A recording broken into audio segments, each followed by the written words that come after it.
महाराज नरक किधर है? तो बोले पृथ्वी से 99,000 योजन नीचे यमपुरी है। 28 महानरकों का वर्णन किया। किस पाप से किस नरक में कौन सी यातना मिलती है अलग अलग विस्तार से समझाया।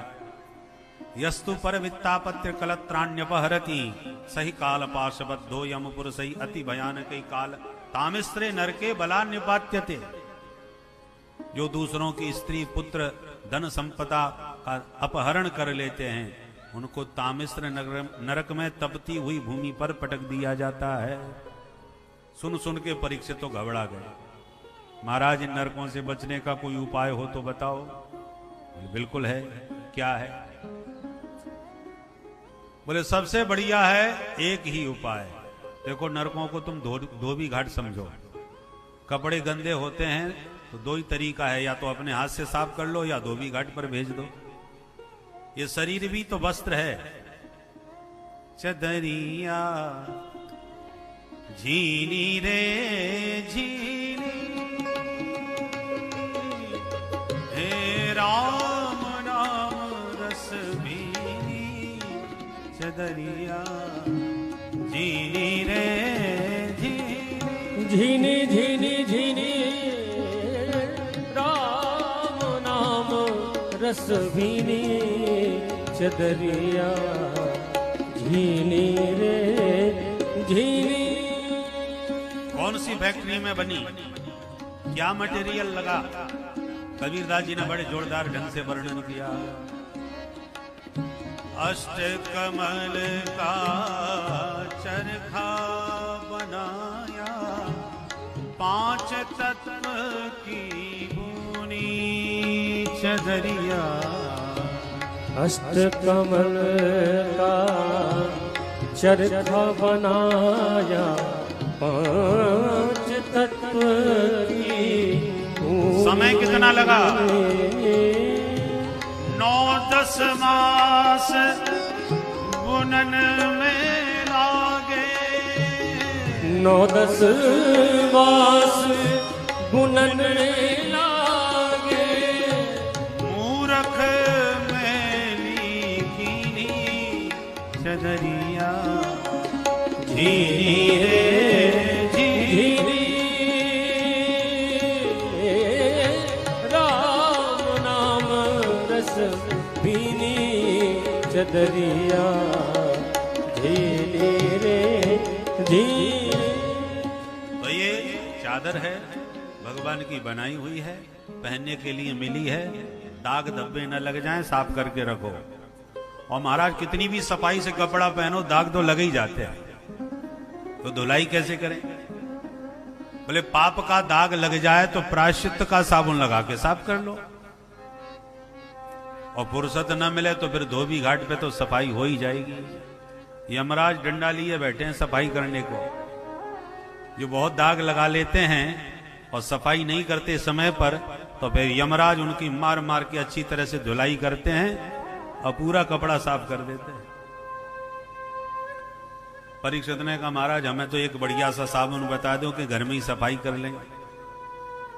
क्योंकि धोबी घाट पे धुलाई तो होती है पर कपड़े की धुनाई उससे ज्यादा होती है। सुखदेव जी कहते हैं तो एक साबुन बहुत जोरदार है, नोट कर लो। क्या? केचित केवलया भक्त्या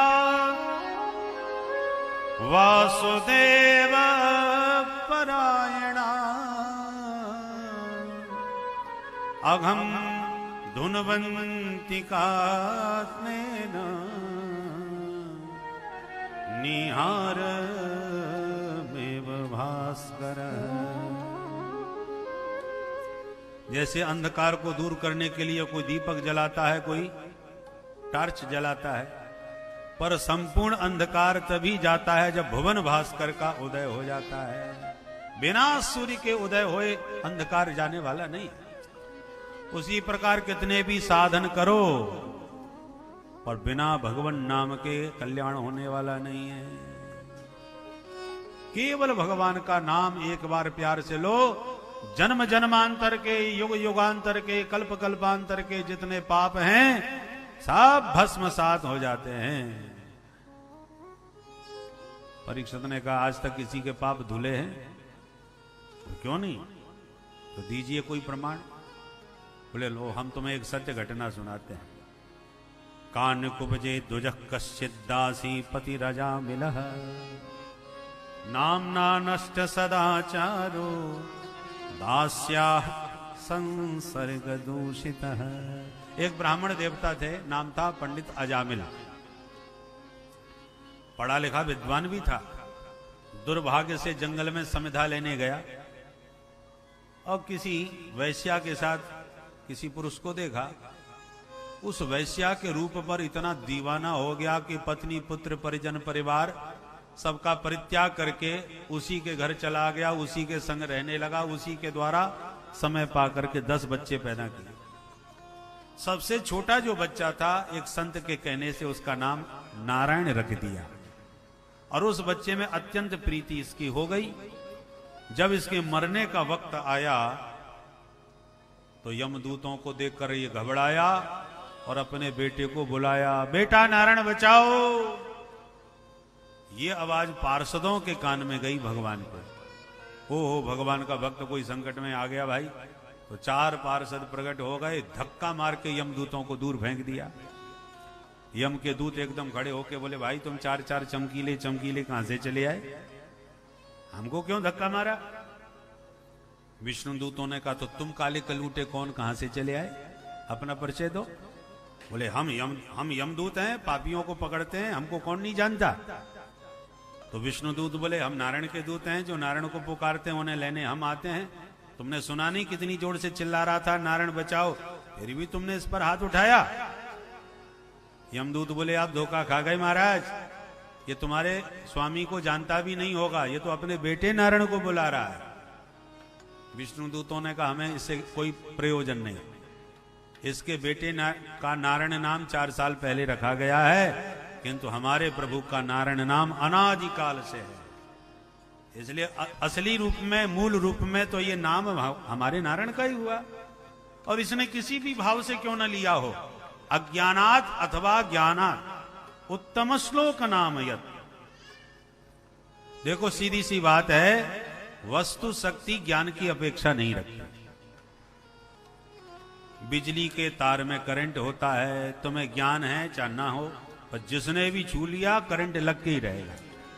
करंट नहीं पूछेगा तुम्हें हमारे बारे में पता था या नहीं, जानकार छुए तब भी उतना ही करंट, और अनजाने में कोई छू ले तब भी उसे उतना ही करंट मिलेगा। तो जैसे अनजाने में तार पकड़ने पर करंट लगता है, अनजाने में आग पकड़ने पर जलना पड़ता है, अनजाने में जहर खाने पर मरना पड़ता है, ऐसी अनजाने में भी भगवान का नाम कोई मृत्यु काल में ले तो उसका कल्याण होके ही रहता है। इसलिए कैसे भी प्रभु का नाम लो।